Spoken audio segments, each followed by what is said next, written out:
வணக்கம் ஃப்ரெண்ட்ஸ். இன்றைக்கி நம்ம கொழுக்கட்டை செய்கிறதுக்கு தேவையான பொருள் பார்த்துடலாம். அதுக்கு ஒரு பீட்ரூட்டை கட் பண்ணிவிட்டு மிக்ஸி ஜாரில் போட்டு ஒரு 50 ml பால் ஊற்றிக்கலாம். பால் உங்கள் விருப்பம்தான்.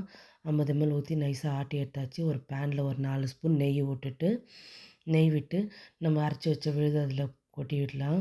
இப்போ வந்து நம்மளுக்கு தேவையான அளவு சர்க்கரை சேர்த்துக்கலாம். நான் 5 க்யூப் சர்க்கரை சேர்த்துருக்குறேன். கொஞ்சம் ஏலக்காய் தூள்.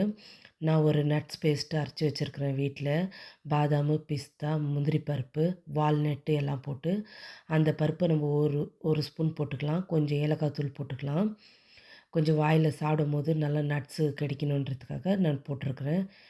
இப்போ நான் அது நல்லா கிண்டி எடுத்தால் நம்ம சுவையான ஸ்டஃபிங் ரெடி ஆகிடுச்சு, பீட்ரூட் ஸ்டஃபிங். இப்போ வந்து நம்ம 2வது ஸ்டஃபிங் ரெடி பண்ணிக்கலாம். அதுக்கு கொஞ்சமாக அத்திப்பழம் எடுத்துக்கலாம், 100 கிராமு. அதை வந்து நல்லா மிக்சியில் போட்டு நல்லா ஒன்றும் பாதியமாக ஆட்டிட்டு ஒரு பேனில் 4 ஸ்பூன் நெய் விட்டு நல்லா அதில் அத்திப்பழத்தை கொட்டிட்டு நல்லா வதக்கி எடுத்து கொஞ்சம் தேவையான அளவு சர்க்கரை போட்டு வதக்கி எடுத்தால் நம்ம சுவையான அத்திப்பழம் ஸ்டஃபிங் ரெடி ஆகிடுச்சு. 2வது ஸ்டஃபிங்கு. 3வது ஸ்டஃபிங்க்கு ஒரு கேரட் எடுத்துக்கலாம்.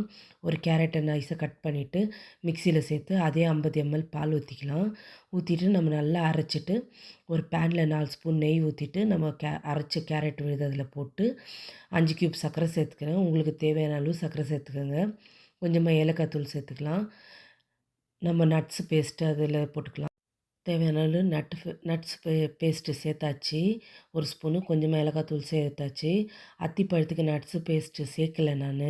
ஏன்னா அதுவே ரவை ரவையாக இருக்கும். இப்போ நம்ம நல்லா வதக்கி அடித்தா நம்ம கேரட் ஸ்டஃபிங் ரெடி ஆகிடுச்சு.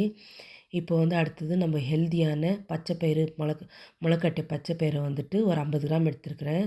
மிக்ஸி ஜாரில் போட்டு ஒரு 50 ml பால் ஊற்றி நல்லா அரைச்சி எடுத்துக்கலாம். இப்போ ஒரு பேனில் 4 ஸ்பூன் நெய் விட்டு நம்ம அரைச்சி வச்ச விழுதை அதில் ஊற்றிட்டு நம்ம தேவையான அளவு சர்க்கரை சேர்த்து நம்ம நட்ஸ் பேஸ்ட்டு ஒரு ஸ்பூன் போட்டு தேவையான அளவு ஏலக்காய் தூள் சேர்த்து நம்ம வதக்கி எடுத்தால் நம்ம சுவையான பச்சைப்பயிறு ஸ்டஃபிங் ரெடி ஆயிடுச்சு. இப்போ 4 ஸ்டஃபிங் ரெடி ஆயிடுச்சு. பீட்ரூட் ஸ்டஃபிங்கு, பச்சைப்பயிறு ஸ்டஃபிங்கு, அத்திப்பழ ஸ்டஃபிங்கு, கேரட் ஸ்டஃபிங் ரெடி ஆயிடுச்சு. இப்போ மேல் மாவு செய்கிறதுக்கு நான் ஒரு பேன் வச்சுக்கிறேன். ஒரு பேனில் 3 கப்பு தண்ணி எடுத்து நல்லா கொதிக்க விட்டுறணும். அதில் வந்து கொஞ்சமாக உப்பும் தேவையான அளவு உப்பு சேர்த்துட்டு ஒரு ஸ்பூன் சர்க்கரை சேர்த்துக்கலாம். ஏன்னா மாவு வந்து சல்லுன்னு இருக்கக்கூடாது. இப்போ நான் 3 கப்பு தண்ணிக்கு 2 கப்பு மாவு சேர்த்துருக்குறேன். இப்போ நல்லா சூட்லேயே நல்லா கலரி எடுத்துக்கலாம். கலரி எடுத்தோடனே நல்லா பிசைஞ்சிடலாம். வேறு பாத்திரத்தில் மாற்றி வச்சிடலாம். அதே பாத்திரத்தில் வச்சா மாவு காஞ்சிரும். இப்போ நல்லா சாஃப்டாக மாவு பிசைஞ்சாச்சு. நம்ம வேணும்னா இன்னும் கொஞ்சம் சுடுதண்ணி ஊற்றி கூட நல்லா பிசையலாம் மாவை சாஃப்டாக. இப்போ 4 உருண்டைகளாக பிசைஞ்சு எடுத்துகிட்டு இப்போ அதில் வந்து நம்ம ஸ்டஃபிங்கை வச்சாச்சு. 4 ஸ்டஃபிங் 4 வித ஸ்டஃபிங்கு. இப்போ அதை நல்லா உருட்டி எடுத்து கொழுக்கட்டையை ரெடி பண்ணியாச்சு. இப்போ 2வது ஷேப் ரெடி பண்ணிடலாம். மோத்தக்கோன்னுவாங்க இது. இதில் வந்துட்டு நம்ம நல்லா மாவு எடுத்து நல்லா உள்ளே ஸ்டஃப் பண்ணிவிட்டு நல்லா உள்ளே அழுத்தி அமுத்தணும். அழுத்தி விட்டால் அப்புறமா நம்ம பூரணத்தை அது உள்ளே வச்சுட்டு கொஞ்சமாக மாவு எடுத்து மேலே ஸ்டஃப் பண்ணி விட்டுடலாம். இப்போ நல்லா அழுத்தினா தான் அது நல்லா அழகாக ஷேப் கொடுக்கும். இப்போ ரெடி ஆகிடுச்சு. இப்போ எடுத்தோம்னா நல்லா அழகான மோதகம் ரெடி ஆகிடுச்சு. கீழே அடிபாகத்தில் மட்டும் கொஞ்சமாக பிரிஞ்சுன்னு வரும். அதை வந்து நம்ம நல்லா அமுத்தி விட்டாலே சரியாயிடும்.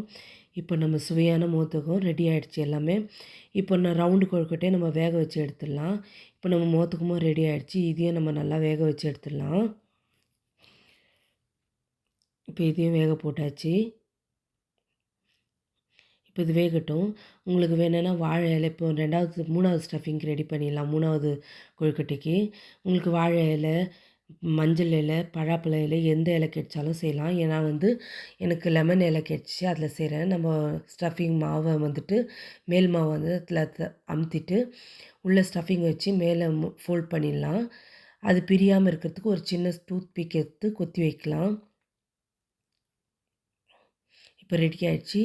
இப்போ நம்ம மோதகமும் ரெடி ஆகிடுச்சு. இப்போ இது 3வது பேட்சாக இதை போட்டுடலாம். இப்போ நம்ம சுவையான ஹெல்த்தியான டிஃப்ரெண்ட்டான கொழுக்கட்டை ரெடி ஆகிடுச்சு நம்ம பிள்ளையாருக்கு. இது ட்ரை பண்ணி பாருங்கள் ஃப்ரெண்ட்ஸ். ரொம்ப சுவையாகவும் இருக்கும், டிஃப்ரெண்ட்டாகவும் இருக்கும், ஹெல்த்தியாக இருக்கும். நன்றி ஃப்ரெண்ட்ஸ்.